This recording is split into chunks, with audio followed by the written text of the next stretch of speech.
The chair scraped back so hard it echoed off the rafters of the Millhaven town hall, and every head in the room turned at once. "That woman is the reason our wells are dry." Hector Vane's voice filled the packed hall like smoke fills a burning barn, thick, choking, impossible to escape.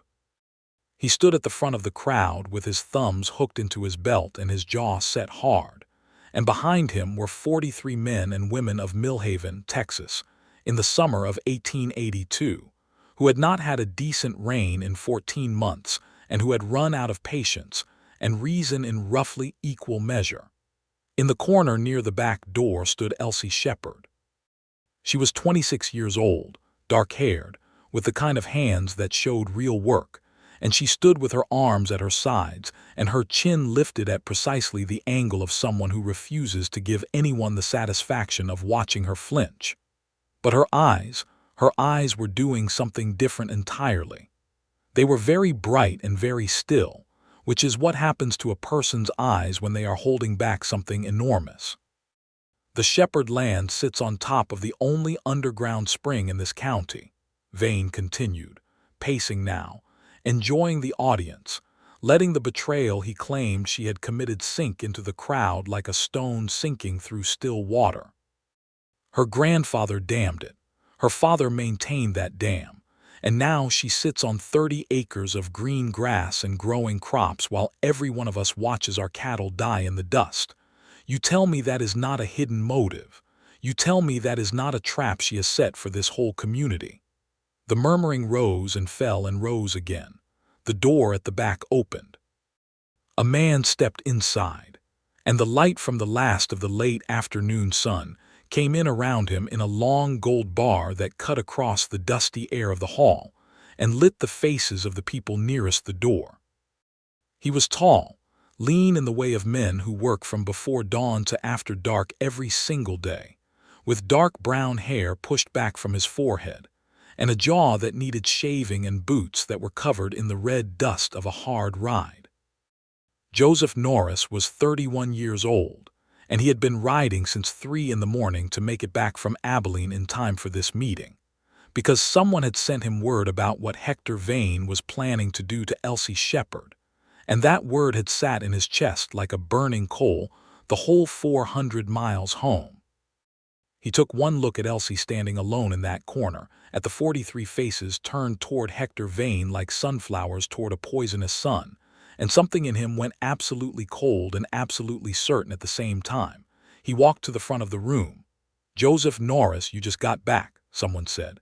"This does not concern the Broken Spur Ranch." "Everything in Millhaven concerns the Broken Spur," he said, and he turned to face the crowd. He was not a man who talked much. That was known about him, so when he did talk, people listened. And Hector Vane is lying to every single one of you. The silence that dropped over that room was the kind that has weight. Hector Vane's eyes went flat and dark. "You want to be careful with that word." "I want to be accurate with it," Joseph said. "Elsie Shepard has not damned a single thing. The drought is a drought. The weather does not care about 30 acres or one woman or any grievance Hector Vane has manufactured to cover the fact that he has been trying to buy her land for 3 years, and she has refused him 3 times. Elsie Shepard in the back corner of that hall felt something shift inside her chest that she had not felt in a very long time. It was not hope exactly. It was something older and more complicated than hope. It was the shock of being seen. 3 years. That was how far back this story really went. Elsie's grandfather, William Shepard, had come to the Texas Hill Country in 1849, a young man with a land grant and a mule, and the stubborn conviction that the limestone country along the Edwards Plateau was worth farming when everyone else said it was not. He had been right. He had found water, a genuine underground spring, and he had built his homestead around it, and he had left that homestead to his son, and his son had left it to Elsie, because Elsie was all he had left, and because Elsie was more capable of running a working farm than anyone in 2 counties who had the poor sense to underestimate her based on her gender. Elsie's father, Calvin Shepard, died in the spring of 1879 when Elsie was 23 years old. He died of a fever quickly, without drama, the way good men sometimes do, and he left Elsie the land and the water and the knowledge of both, and he left her alone in a way that she had not yet fully learned to carry. The drought began in the summer of 1881. It did not begin because of anything Elsie did. Texas droughts were real and documented and cyclical, and the summer of 1881 brought one of the worst the county had seen since settlement. The grass went brown by July. The creeks dropped by August. By October, the cattle on 3 of the 4 major ranches around Millhaven were being sold off early to avoid losing them entirely, and by the following spring, the wells that relied on rainfall were running low or dry. Elsie's land was different. Her grandfather's spring was deep and old and geological in a way that surface drought could not touch, at least not immediately. Her garden grew. Her small herd survived. Her grass, while thinner than it ought to have been, was still green enough that it could be seen from the road, and that visible green became, in the minds of desperate people searching for something to blame, an accusation. Hector Vane had been the first to say it out loud. He was a large man in his mid-40s who had come to Millhaven in 1875 with money from somewhere in his past that he never explained, and who had built a cattle operation that was successful in proportion to his willingness to cut corners and apply pressure. He had been pressing Elsie to sell since 1879, the month after her father died, when the earth was barely settled over Calvin Shepard's grave. The first time he came to her door she had listened politely and said no. The second time he came with a lawyer and a document, and she had sent them both off her land. The third time he had come with 2 men she did not know and an offer that was less than half the land's value, and she had stood on her porch with her father's Winchester and told him that the 4th time would not go as smoothly for him as the first 3 had. That was in January of 1882. By June of 1882, Vane had found a better weapon than money or intimidation. He had found the drought and the fear that came with it, and the very human need to find a cause for suffering that was personal rather than geological. Joseph Norris had come to Millhaven in 1876 from Kansas, where he had worked cattle drives up the Kishom Trail for 5 years before saving enough to buy his own land. The Broken Spur was a working cattle ranch of about 400 acres north of town, and Joseph ran it with 2 hired hands and a level of quiet competence that had earned him the respect of most people in the county, including, critically, the respect that comes from being someone who does not need anything from anyone. He had known of Elsie Shepard the way everyone knows of everyone else in a small town, by sight, by reputation, by the second-hand stories that circulate like weather. He knew she was the Shepard girl who had inherited the spring land. He knew she was capable and unmarried and kept largely to herself. He knew her father had been a decent man. What he did not know, until about 8 months before that town hall meeting, was Elsie herself. It had happened by accident the way most important things happen. In October of 1881, early in the drought, one of Joseph's hands, a young fellow named Davis, had ridden out to the Shepard property chasing 3 strayed steers who had pushed through a gap in the fence. Elsie had already found the steers and penned them herself. When Davis arrived, she told him the fence needed mending before those animals were going anywhere. And Davis, who was 20 and not particularly fond of being told what to do by a woman, had bristled enough that the conversation turned sharp. Joseph had ridden out himself when Davis came back without the cattle and told him a confusing story about a difficult woman with a gun. He found Elsie in her yard, the 3 steers penned behind her barn, and she met him at her gate with the calm but very definite energy of someone who is accustomed to standing their ground. "Your cattle broke my fence," she said, without greeting, without preamble, because she had already had the preamble with Davis and found it unhelpful. "I have patched it temporarily.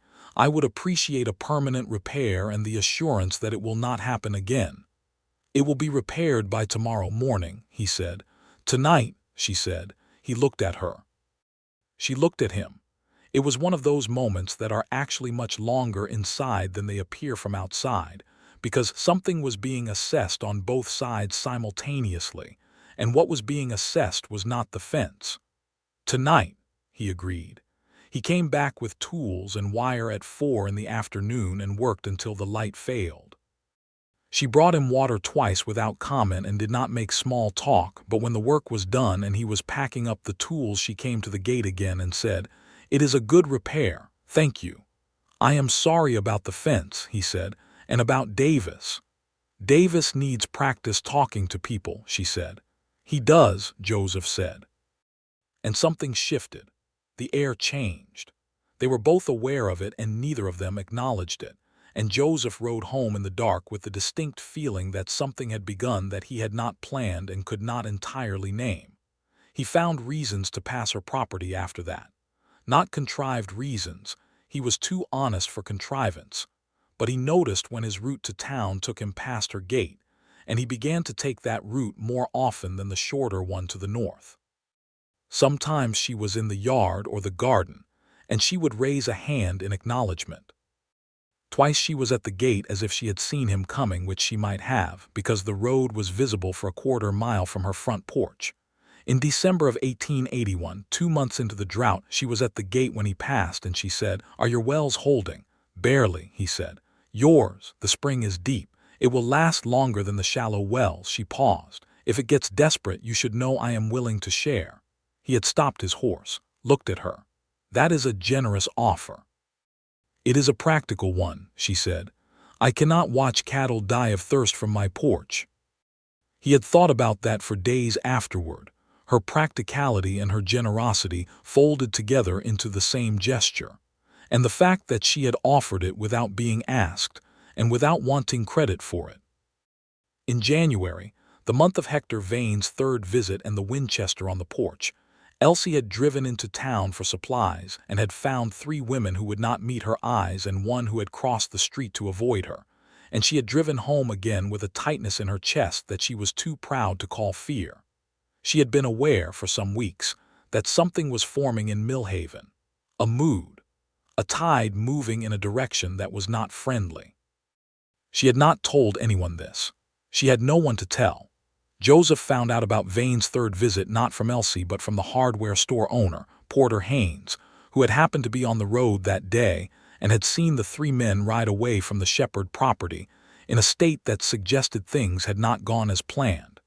Haynes had told Joseph with a kind of delighted gossip that irritated Joseph considerably. He rode to Elsie's property that afternoon. She was splitting wood when he arrived. She looked up, assessed him, set down the axe. "I heard about Vane," he said. "It is handled," she said. "He will not stop," Joseph said. "He wants the water. He will find other ways to press."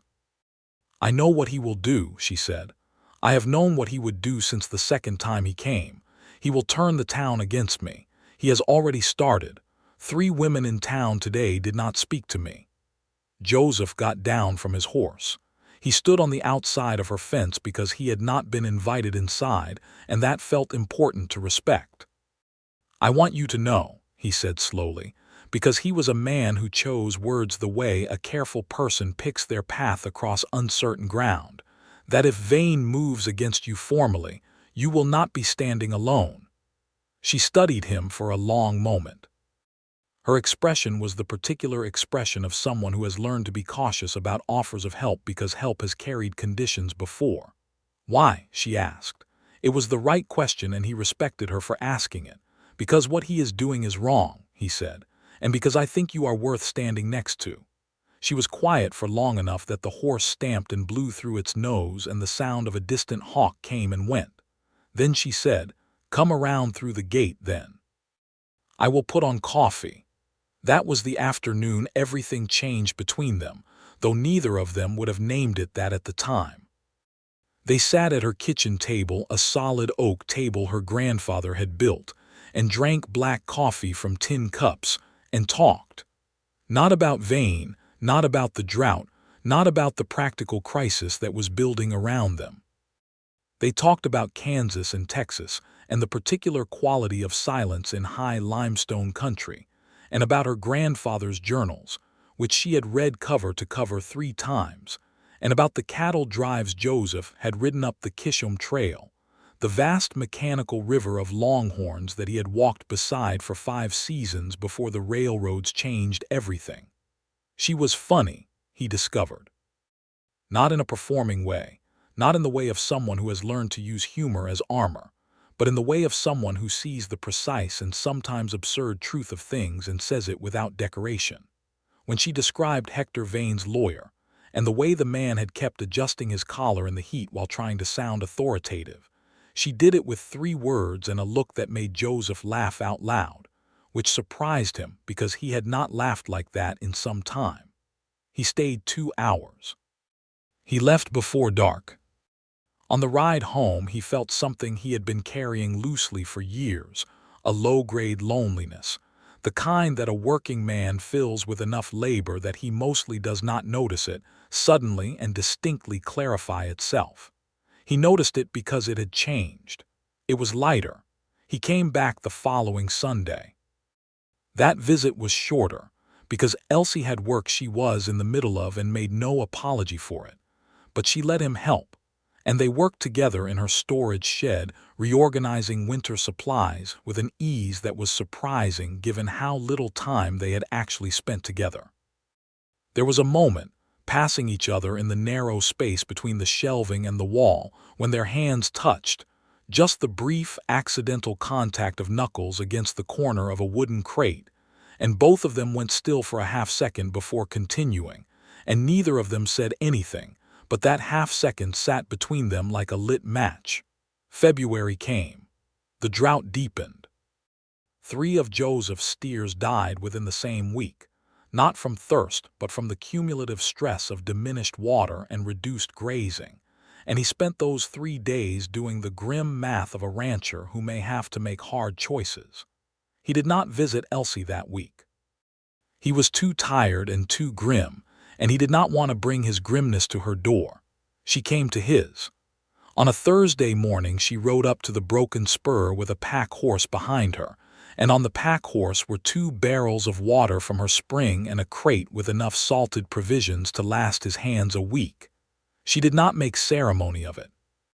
She unloaded it with him and his 2 hands, a quiet Texan named Cole, and a young man from New Mexico named Raphael, and when it was done she said only, "The offer stands going forward. Ride to my gate and knock and I will fill what you need." Joseph looked at her. There was something happening in his chest that he recognized as the beginning of being completely undone by another person, which was not a comfortable feeling but was unmistakably alive. "I do not know how to thank you properly," he said. "You already thanked me," she said, "in January, when you said I would not be standing alone." She rode back to her property. Raphael looked at Joseph and said, "That is a remarkable woman." "She is," Joseph said. And that was all he said, but the way he said it made Cole and Raphael exchange a look over his head that he was too preoccupied to notice. March brought something new. Hector Vane had begun to talk. Not loudly, not at town meetings, not in any forum that would allow direct challenge, but in the way that damaging stories are most effectively spread, which is quietly, sideways, in whispers at the feed store and the saloon and the post office. The story was simple and compelling in the way that false stories often are. The Shepard land was stealing the county's water. The spring that should have fed the whole region was being hoarded. Elsie Shepard was letting her neighbors suffer while she sat on a fortune in water. None of it was true.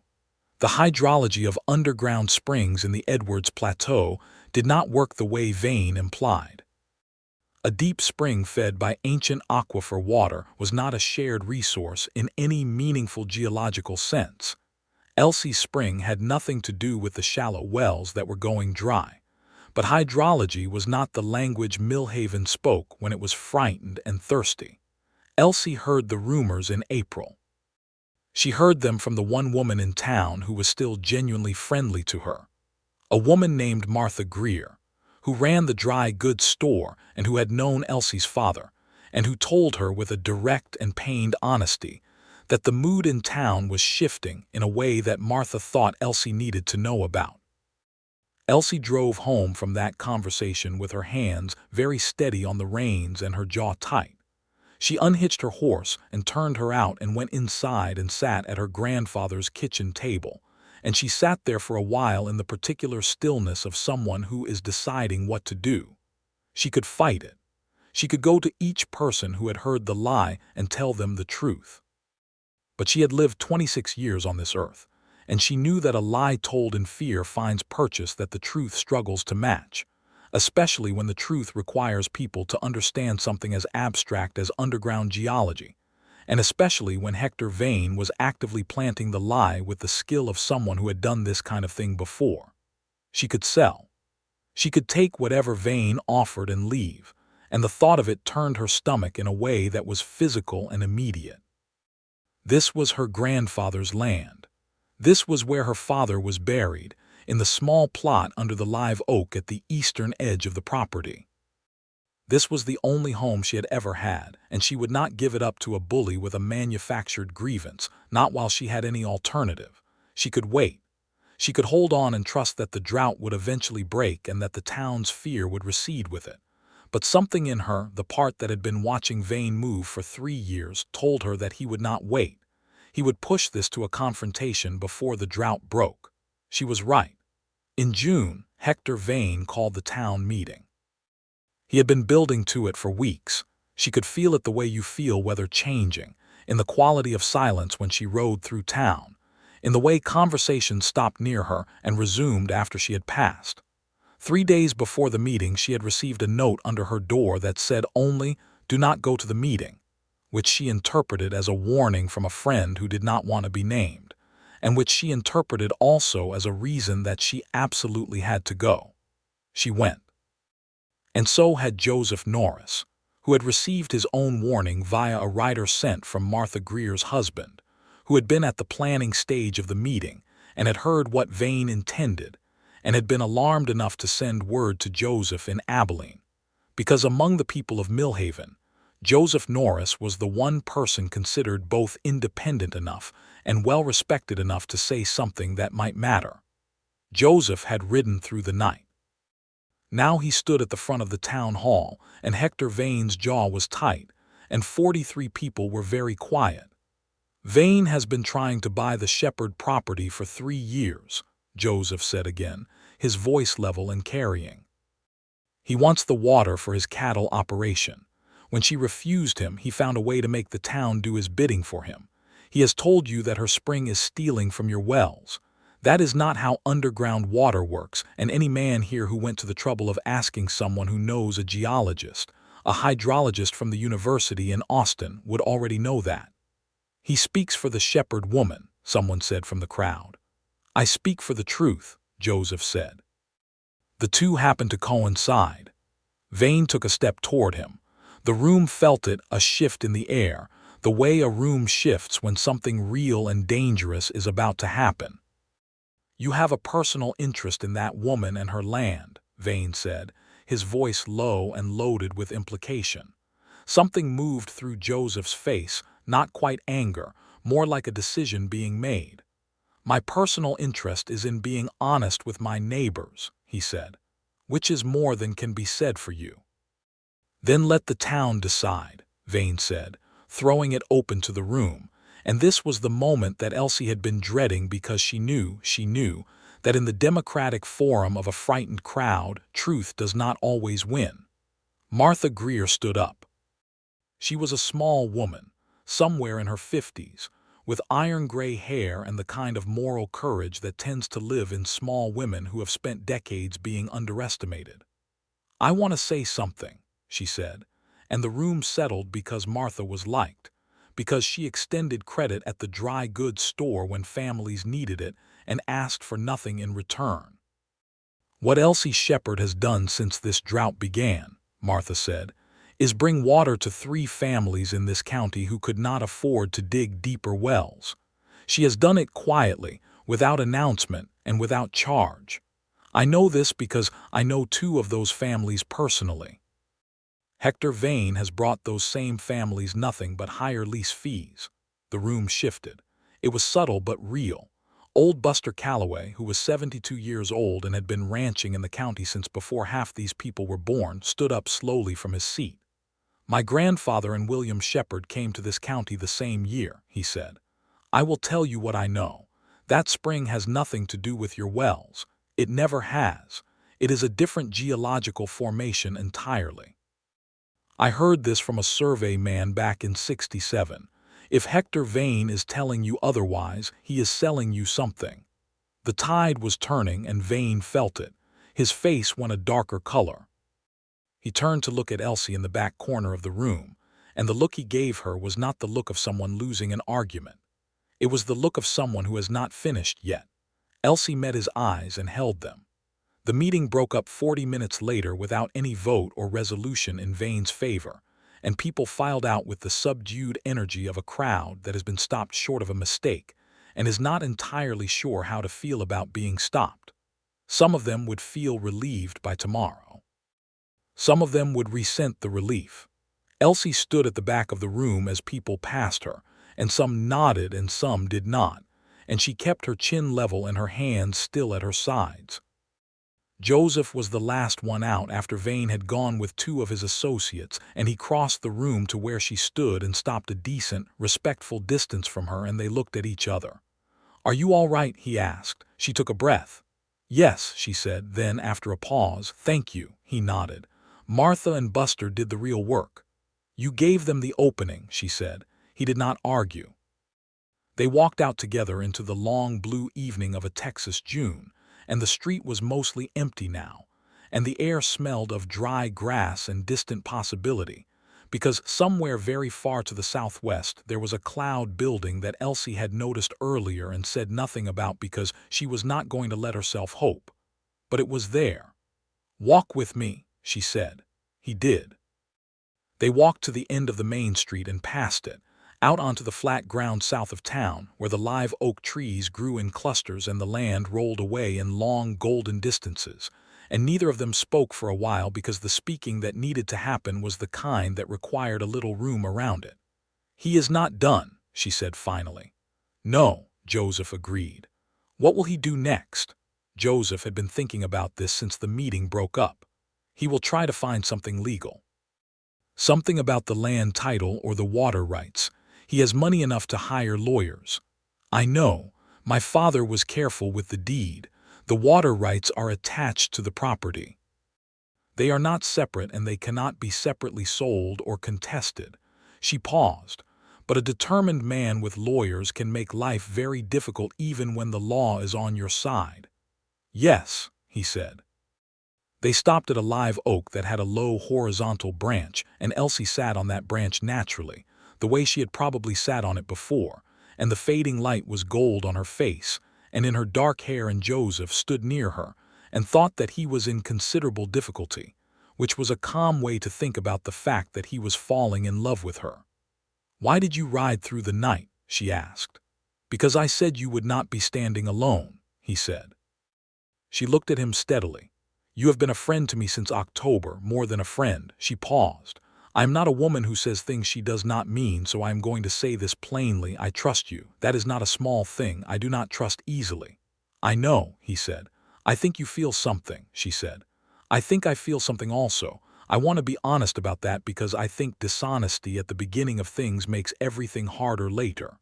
He was quiet for a moment. Then he said, "Yes, I feel something. I have been feeling it since October and trying to be patient with it because I did not want to say something before you were ready to hear it." "I am ready," she said. Sat down next to her on the branch. It was a big old branch, rough and solid. Their shoulders were close but not touching. The evening was very quiet. "Then let me say it," he said. "I would like to court you, Elsie Shepard, properly, with your agreement and in full knowledge of my intentions, which are serious and long-term." She looked at him sideways, and there was something in the corner of her mouth that was almost a smile. "That is quite a formal statement. I am a formal man." "You are," she said. "I think I like it." The almost smile became a real one, brief and private, and it rearranged something in his chest permanently. "Yes," she said, "you may court me." with the same seriousness of intent which I expect you already know. He did know. He had known from October that Elsie Shepard was not a woman who did things by half measures. They sat there in the live oak dark for a while longer, and then he rode her home, which took them in the wrong direction from his own place by 4 miles, and he did not care at all. Hector Vane moved faster than they expected. Within a week of the town meeting, a rider came to Elsie's gate with a legal document. Not a lawsuit, not yet, but a formal challenge to the water rights attached to the Shepard deed, arguing on some technical basis that the underground spring constituted a navigable waterway under Texas water law and therefore could be subject to shared access rights. It was lawyered and dense and clearly expensive, and it had Vane's name on it as complainant and the name of a law firm in San Antonio. Elsie read it twice at her kitchen table, and then rode into town to the one man in Millhaven who had any significant legal training, a retired judge named Abrams who had settled there in his 70s, and who spent most of his time in a rocking chair outside the post office reading newspapers that were 3 weeks old, but who could still cut through legal language like a knife through summer butter. Judge Abrams read the document, set it on his knee, looked over his reading glasses and said, "This is not strong, but it is not nothing. A case like this could take 2 years in the courts and cost more than the average rancher's annual income, which I believe is precisely the point." "What do I do?" Elsie asked. "You need a lawyer of your own," he said. "A real one from Austin or San Antonio. You need someone who practices water rights law specifically." He paused. "You also need money. Can you sustain a legal fight?" She was quiet for a moment. The spring land was worth considerably more than what she had in savings, but selling assets to fund a legal battle was exactly what Vane was counting on her needing to do. "I will find a way," she said. Joseph arrived at her gate that evening.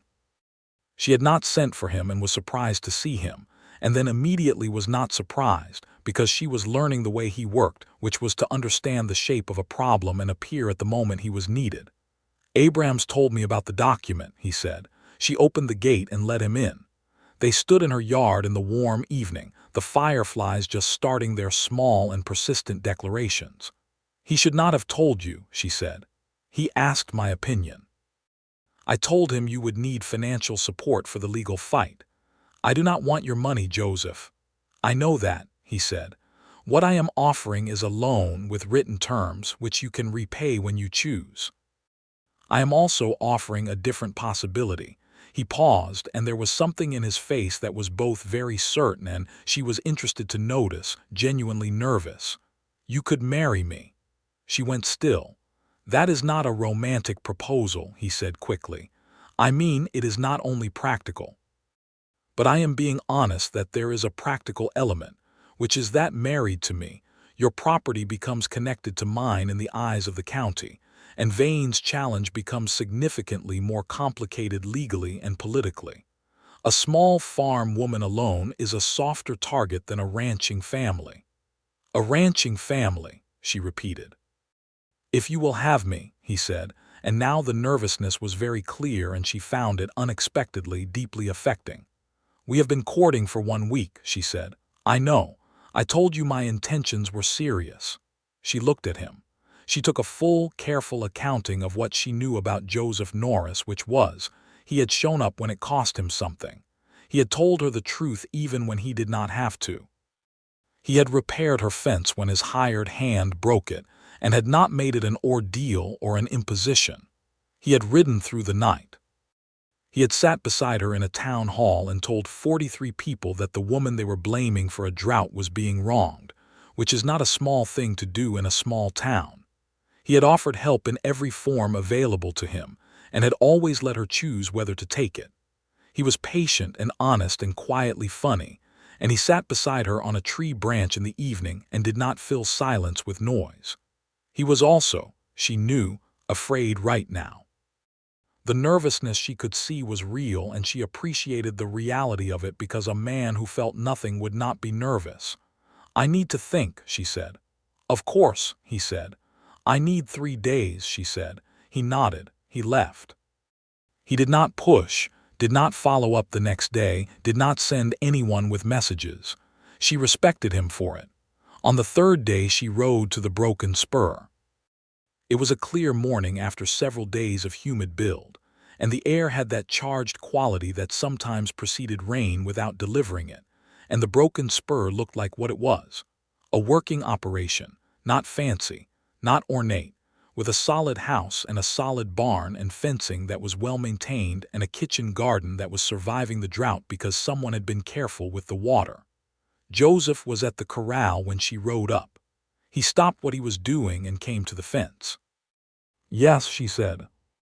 Quiet for a moment. "Yes, yes," she said, "but I have terms. Name them. The Shepard land remains titled in my name. We may share water rights and operations, but my grandfather's deed stays as it is." "Agreed. I continue to manage my own property. I will work alongside you, but I will not be managed." "I would not want to manage you," he said, and the tone of it was completely sincere. "I have seen how you operate. I have no improvement to suggest." Something in her chest eased.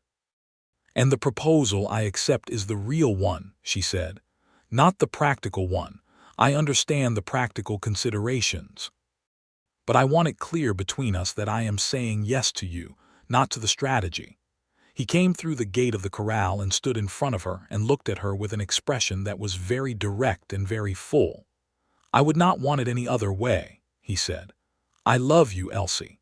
I have been working up the nerve to say that word for 4 months, and the proposal was a poor substitute for saying it plainly. I love you and I want to marry you, and I would like those things to be connected and not separate." She had not expected the directness of it, and it moved through her like something warm. She reached up and put her hand on his jaw briefly, just the touch of her palm against the rough side of his face, and then she said, "I love you too, Joseph. Which is why yes." He covered her hand with his and held it there for a moment, and then he turned his head slightly and pressed his lips to her palm, which was not something she had expected, and which made her breath catch in the best possible way. Cole came out of the barn at that moment and then reversed immediately back into it, which they both heard, and which made Elsie laugh. They were married 3 weeks later in a small ceremony at the Millhaven church, with Martha Greer and Judge Abrams as witnesses and Cole and Raphael and Buster Calloway in the small audience. It was a short ceremony. Neither of them wanted ceremony for its own sake.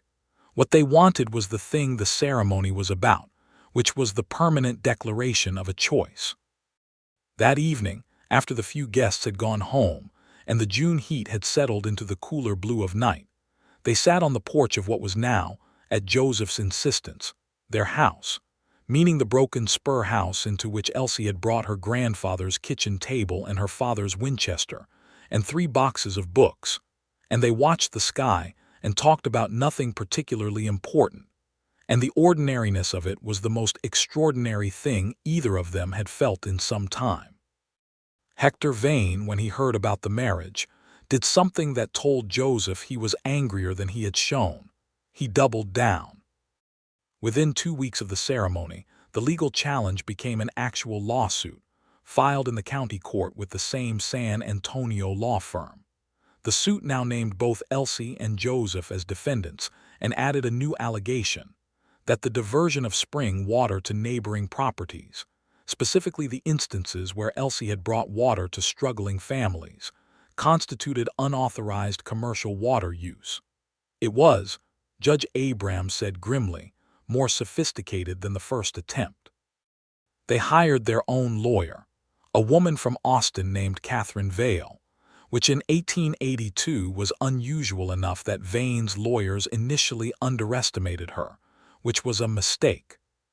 Catherine Vale had argued water rights cases before the Texas Supreme Court.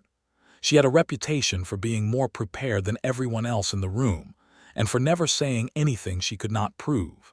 She came to the broken spur in July and spent 2 days going through every document related to the Shepard property, the original land grant, the deed, the survey records from 1849, the subsequent surveys, Calvin Shepard's written notes about the spring's history. She read the challenge filing with the particular focus of someone identifying weaknesses. She asked Elsie detailed questions about the geology as Elsie understood it, about the families who had received water and the circumstances of each instance. "The commercial use allegation is weak," Catherine said on the second evening at the kitchen table that had once been William Shepard's. "You charged no one. The water was given freely. That is neighbor assistance, not commerce." She paused. "The navigable waterway argument is more interesting. Texas water law in this period distinguishes between surface waterways and underground springs, and the relevant precedents favor the landowner in cases like this. But Vane's attorneys are going to argue the aquifer is shared." "Can they win on that argument?" Joseph asked. "In front of the right judge, possibly. In front of Judge Morrison in Austin, whom I know well and who is a strict constructionist on property law, I believe we win clearly." She looked at both of them. "I want to get this moved to Austin. I am going to argue that the technical complexity of the geological and legal questions requires Austin jurisdiction. That will take several months." "What do we do in the meantime?" Elsie asked. "You live your lives," Catherine said, "and you document everything. Every time Vane or anyone associated with him does something that could be construed as harassment or intimidation, you write it down with the date and time." Elsie had already been doing this. She had a small notebook that she had started in March after the rumors began. She handed it to Catherine, who read through it and said, "This is excellent. This is very helpful." The summer deepened. The lawsuit sat in the courts like a stone in a stream, deflecting things but not stopping them. Joseph and Elsie found their way into the rhythms of a shared life with a naturalness that surprised them both. Not because they had expected difficulty, but because the ease of it was better than expected. She was up before dawn the way he was. She had opinions about cattle management that were worth listening to.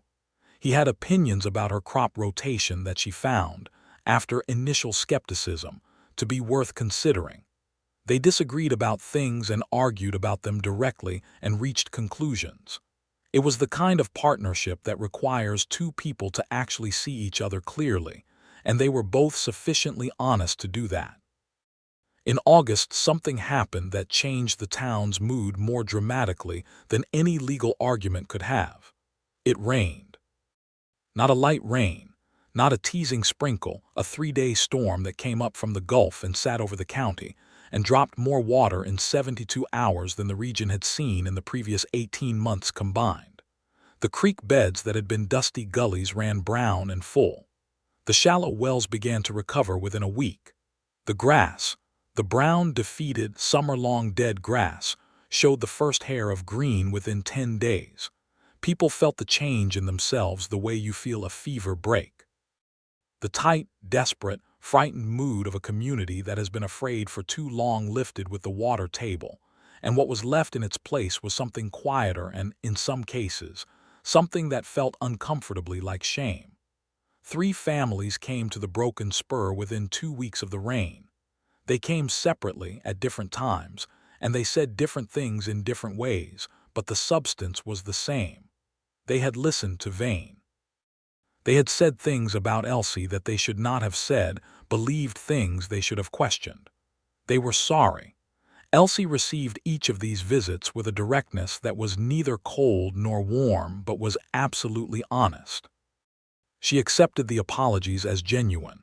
She did not make people feel more guilty than they already felt, because she understood that fear does strange things to people, and that Hector Vane had been skilled in applying it. But she also did not pretend that the things said had not been said, or that the past several months had been easy. Joseph watched her do this and felt something deepen in him that was already very deep. The way she held people to account without cruelty, the way she was fair to people who had not been particularly fair to her. It was a quality he recognized as rare and remarkable. Hector Vane was conspicuously absent from any such visit. Catherine Vale sent word in September that she had successfully argued the jurisdictional motion, and the case would be heard in Austin before Judge Morrison in January. She was confident in the outcome. Vane's lawyers, she said, had also heard of Judge Morrison's reputation and had made an exploratory inquiry about settlement. "He wants to settle," Joseph said. His lawyers are suggesting he might be open to it, Catherine said via letter. My recommendation is to let him come to us. We are in a strong position. In October, Vane came himself. He came without lawyers, without associates, on a Wednesday afternoon and rode up to the broken spur gate and called out in the formal way, and Joseph came to the gate and said, "What do you want, Vane?"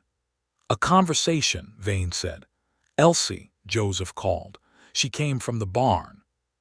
She stood beside Joseph at the gate, and she looked at Hector Vane with the same level, unblinking steadiness she had always used on him, and he looked back at her with something in his face that was, for the first time, not entirely composed.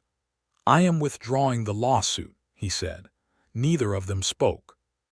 "The geology report that your attorney obtained from the University of Texas Survey Department effectively undermines the navigable waterway argument," he said.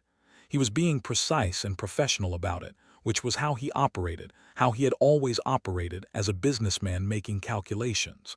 "The case will cost more to pursue than the outcome is worth." "And the town meeting," Elsie said. He paused. "I presented the situation in terms that were not entirely accurate." "You lied to 43 people about my land and my character," she said, "because you wanted to use the town's fear to force my hand after your own attempts to bully me failed. Say that accurately." A muscle in his jaw moved. He was a proud man, and what she was asking was hard for a proud man. But he also knew the geology report, and he knew Catherine Vale's record, and he was a man who made calculations. "I used the situation for my own ends," he said. "To your detriment, that was wrong." Elsie looked at him for a long moment. "The lawsuit withdrawal is accepted. Do not come to this property again." He nodded, turned his horse, and rode away. Joseph let out a slow breath. "Are you satisfied with that?" "No," she said honestly.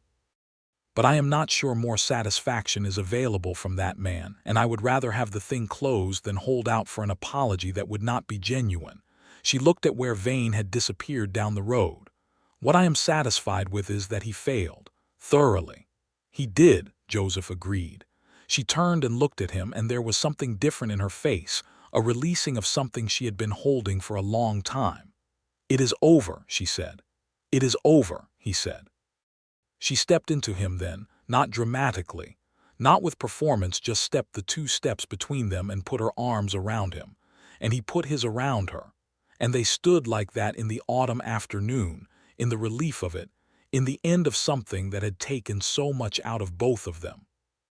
He held her and thought that this solid, specific, particular woman in his arms, who had weathered 14 months of drought and 3 years of Hector Vane, and a town meeting where she had stood in the corner alone while 43 people were told she was the reason for their suffering.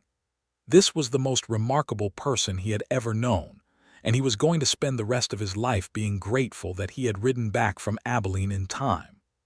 "I love you," he said into her hair. "I love you," she said.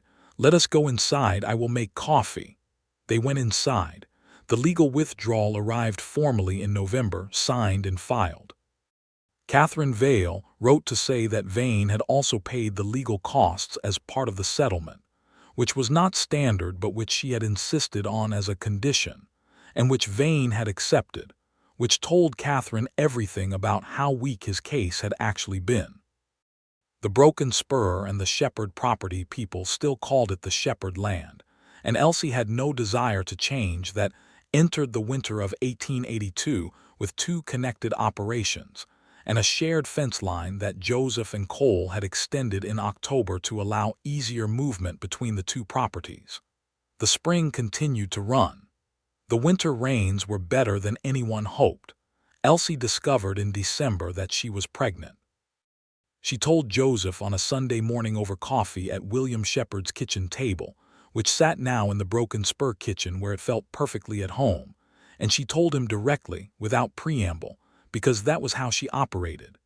He looked at her with an expression that crossed through several things: shock, joy, something that was almost wonder, and then he got up from his chair and crossed to her and crouched beside her chair and took her hands in his.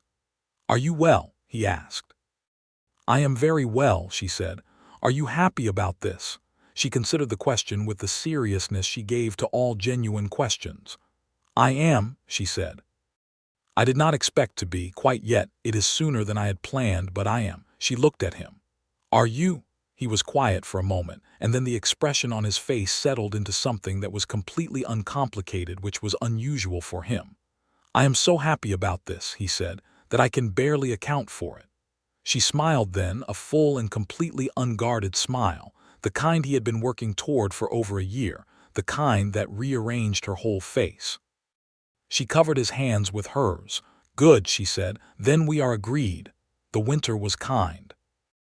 The rains that came in January and February of 1883 were the kind that soaked in slowly, the good rains, and by March the grass was coming back across the whole county, with the particular intensity of ground that has been waiting. Joseph and Elsie spent the winter months building. Literally, they extended the main house to add a proper nursery and a larger sitting room, with Joseph and Cole and Raphael doing the carpentry, and Elsie directing the layout with strong opinions about light and function. She wanted the nursery on the east side for morning light. She wanted the sitting room to look south toward the live oak grove. These were not arbitrary preferences. She had thought about them and had reasons, and the men listened. Raphael, who was 23 and had been working the broken spur for 2 years, had taken to calling Elsie Senora Norris, with a warmth that made it clear he meant it as genuine affection, and Elsie had taken to feeding him extra at supper because she felt he was too thin, which was something she denied doing when Joseph mentioned it.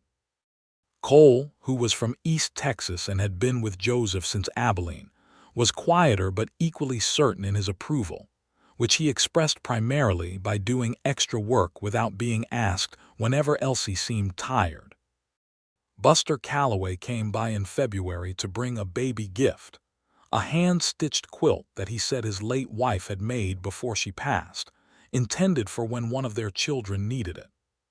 He presented it to Elsie with a matter-of-fact directness that was very like him, and she received it with the same directness, and there was a moment between them, the old rancher who had stood up at the town meeting and said, "I will tell you what I know," and the woman who had stood in the corner waiting to be condemned, that did not need words.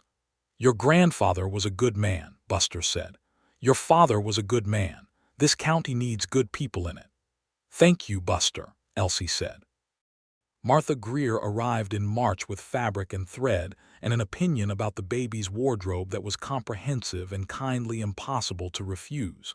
She spent an afternoon sitting with Elsie in the new sitting room, sewing and talking, and she said, as though it was a simple observation, "You are happier than I have ever seen you."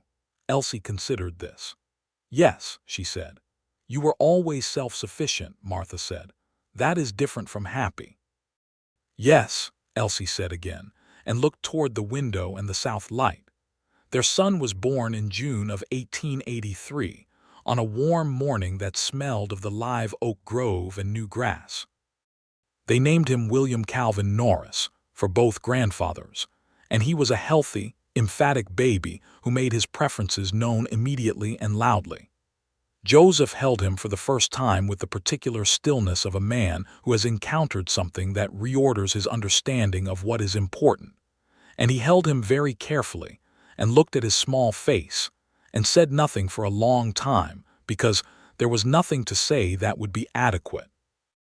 Elsie watched him from the bed, tired and luminous, and thought that this was the thing her grandfather had been building toward, not just the land and the spring and the farm, but this, the continuation of something, the evidence that the work of one person's life becomes the foundation of another's.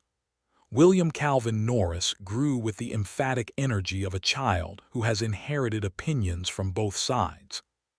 By the time he was pulling himself upright on the furniture and investigating everything at knee level, he had established a personality that was unmistakably a fusion of both his parents, his mother's directness and his father's patience, and from some deep reserve in his own particular self, a stubbornness that exceeded either of them.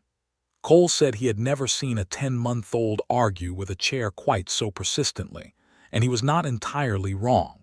Millhaven changed in the years after the drought.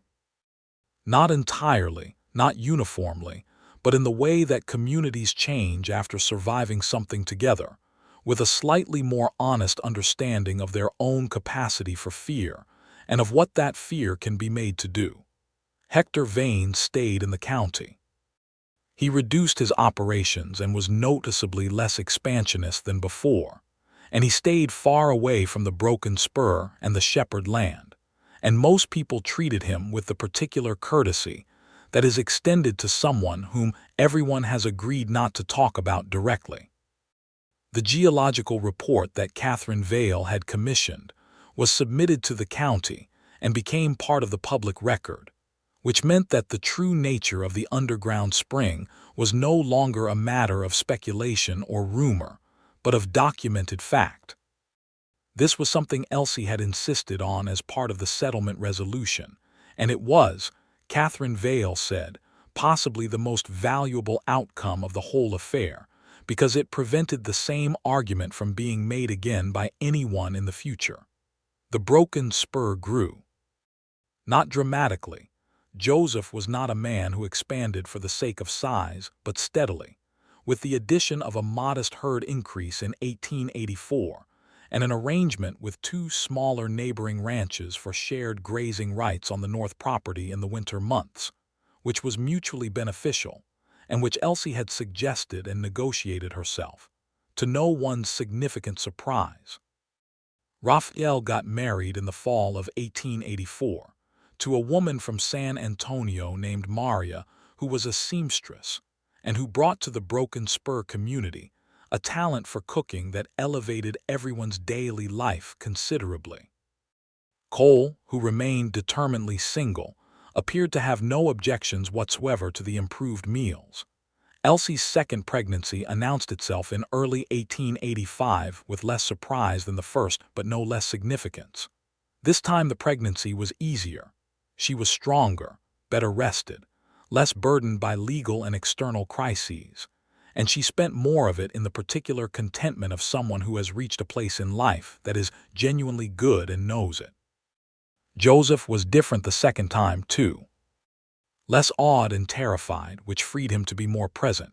He spent the quieter evenings of that spring sitting with Elsie on the expanded porch, one of them reading and one of them sewing or mending, with William toddling between them with the agenda of a small person who does not yet understand the concept of still, and it was a life that looked exactly like what it was, which was a good one.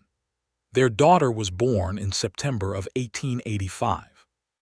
They named her Clara Norris, and she arrived in the world with considerably less argument than her brother had, and immediately established a habit of watching everything with large, serious eyes that gave the impression, from her earliest weeks, of assessment. William, who was 2 years old and had not been consulted about the arrival, initially regarded his sister with the territorial confusion of a small person whose world has been rearranged without warning, and then, within a week, with a proprietary devotion that made it clear he had decided she was his particular project. He brought her things, rocks mostly, and once a beetle which Elsie intercepted. Joseph looked at his family across the dinner table one evening in that fall of 1885. Elsie, who was laughing at something Cole had said, the kind of full laugh that she had not let herself have in the years before, William, who was asleep against her side like a warm stone, Clara in her cradle nearby, making the small, snuffling sounds of someone processing the world, and he felt something that was so complete that it was almost too much to hold. He had ridden to Millhaven in 1876 with enough money for land and a plan to build something, and he had built the Broken Spur out of hard work and good judgment, and he had thought that was enough, and it had been enough, in the way that a good foundation is enough before you understand what you are going to build on it. He had not known what he was building toward until October of 1881, when a fence broke and a woman with her father's Winchester sent his hired hand home without the cattle, and he rode out to handle it himself, and found Elsie Shepard at her gate with a calm and direct seriousness that hit him somewhere in the chest like a key finding a lock. "You are quiet," Elsie said across the table. "I am thinking," he said. "About what?" He looked at her. About how this happened. How what happened? This. He gestured briefly at all of it, the table and the children and the room and the life. How I got here. She looked at him with the expression that was hers specifically, the one that was evaluating and warm at the same time. A fence broke, she said. He laughed. It came out full and unguarded, the kind of laugh he had not been capable of before October of 1881. A fence broke, he agreed. She reached across the table and put her hand over his. I am glad it broke, she said. So am I, he said. Every day, Elsie. Every single day.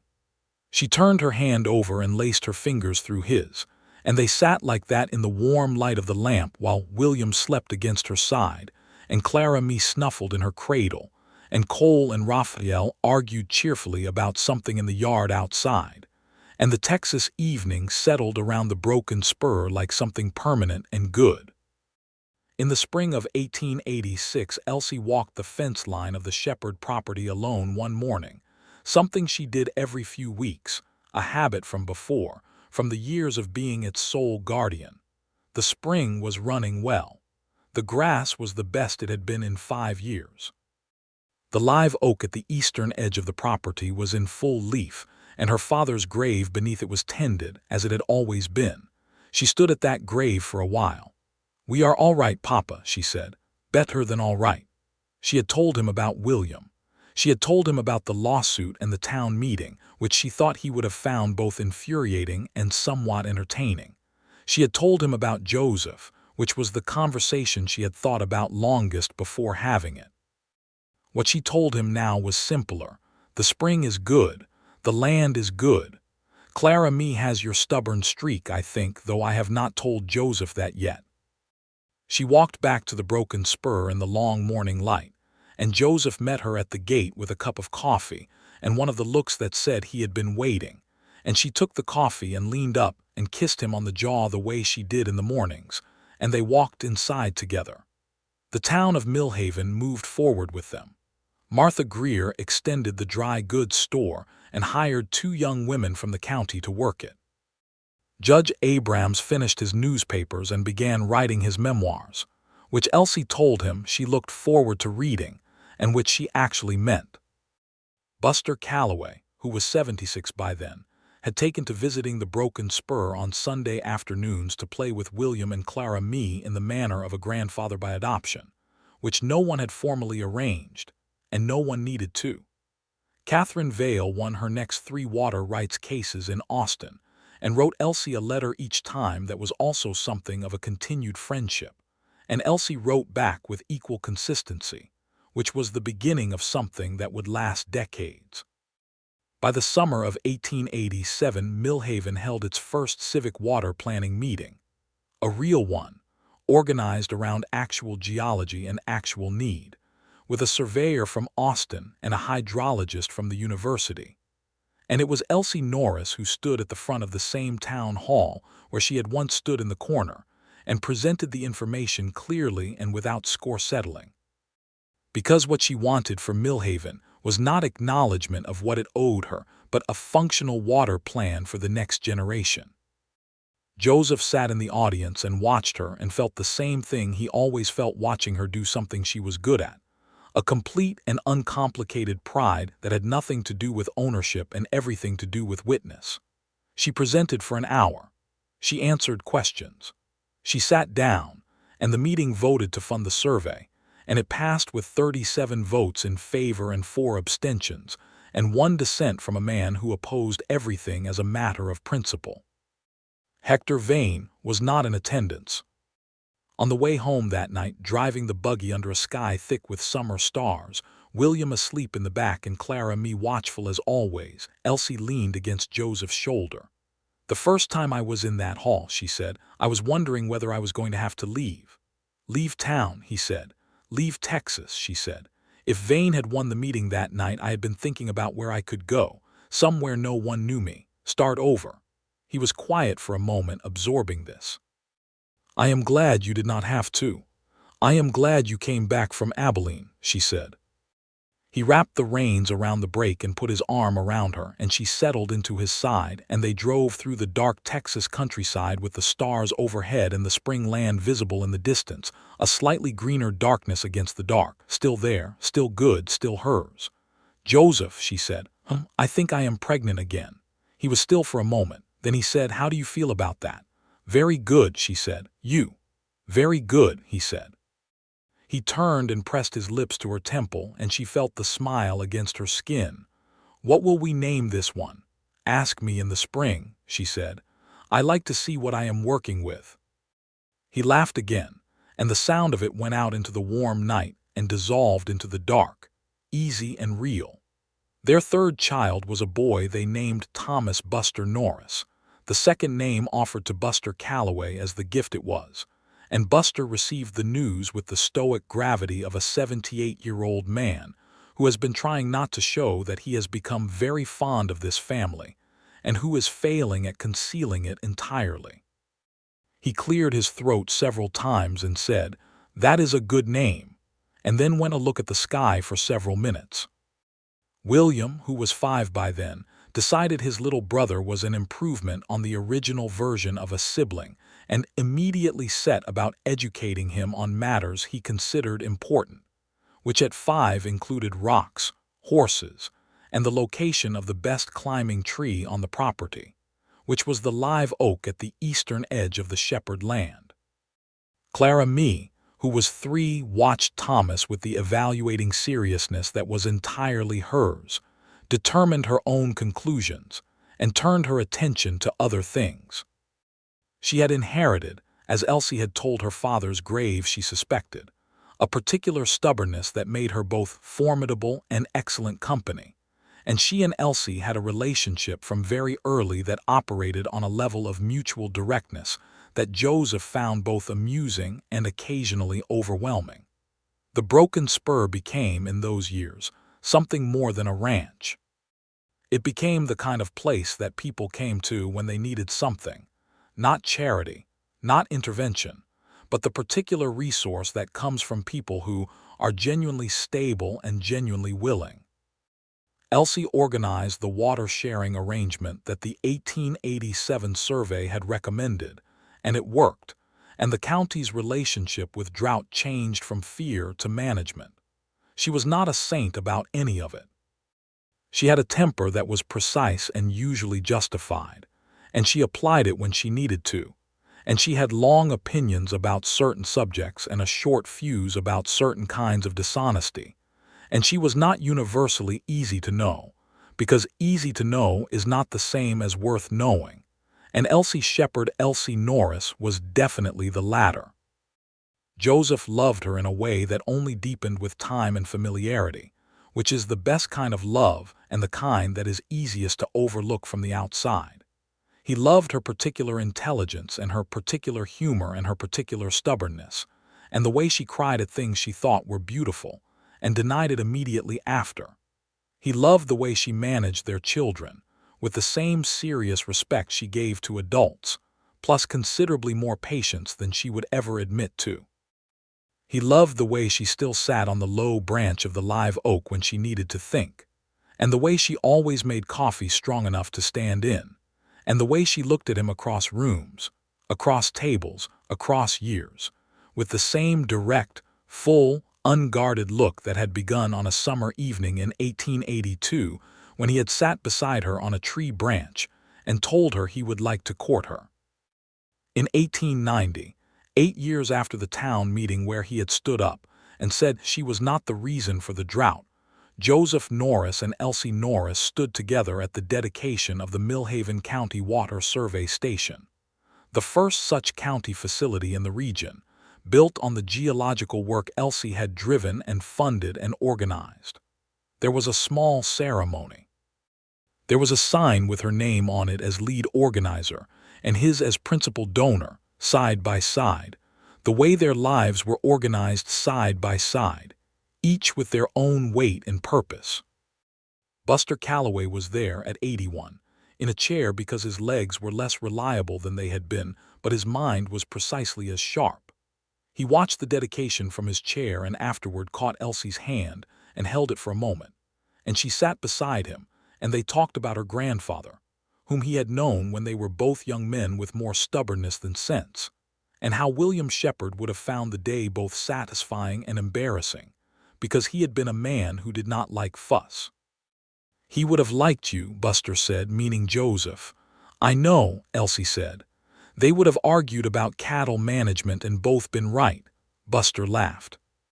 It was a good laugh from a man who had earned it. That evening, after the children were in bed, William at 7, an age of serious opinions, Clara me at 5, an age of sovereign self-determination, Thomas at 2, an age of primarily chaotic discovery, Joseph and Elsie sat on the porch in the late summer dark, and the air was the Texas evening air of late August, warm and cricket-loud and smelling of the live oaks and the good grass of a county that had found its water again.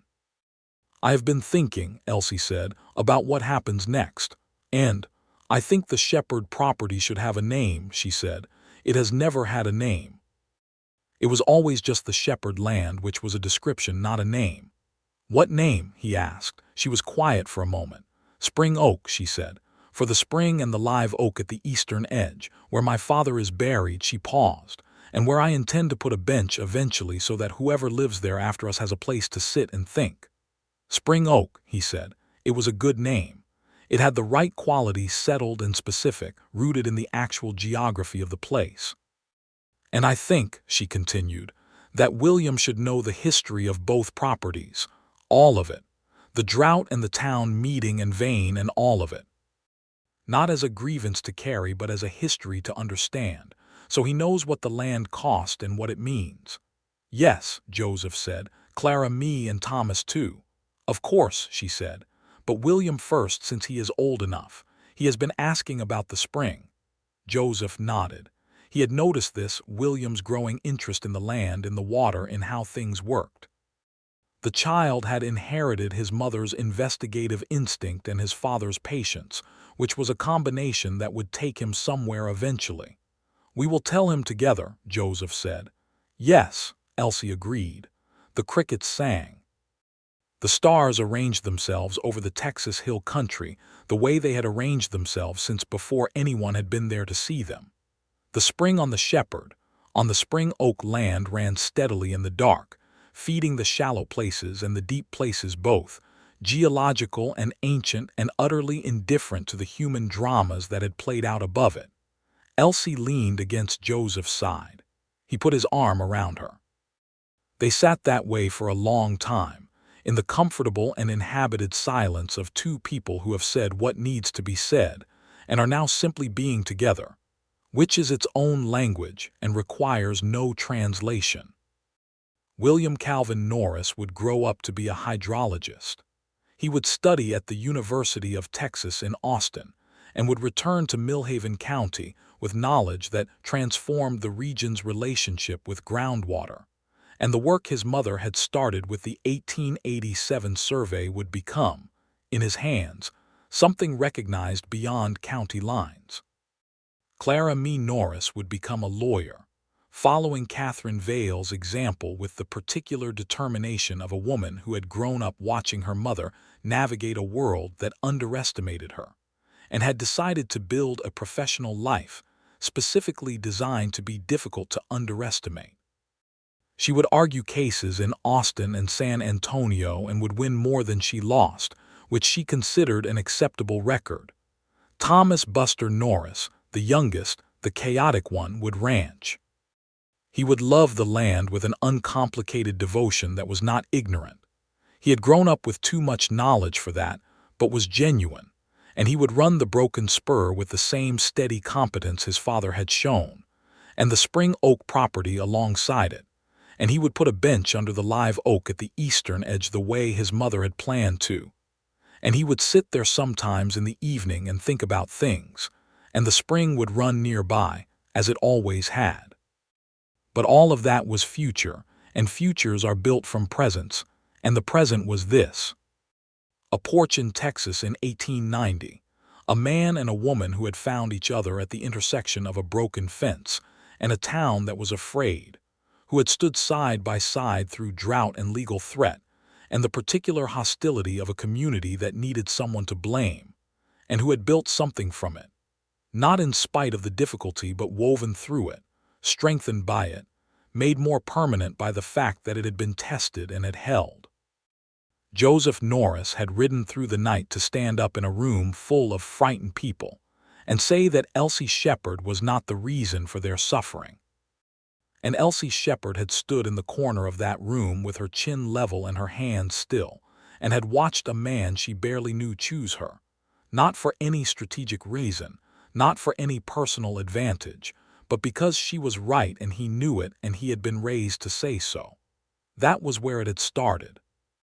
Everything else, the coffee at her kitchen table, the live oak branch, the wedding with Martha and Buster as witnesses, William and Clara, me and Thomas, the Spring Oak name, the water survey station, the bench that would one day be placed under an old tree at the eastern edge of a property that had always known its own value, all of it had grown from that moment.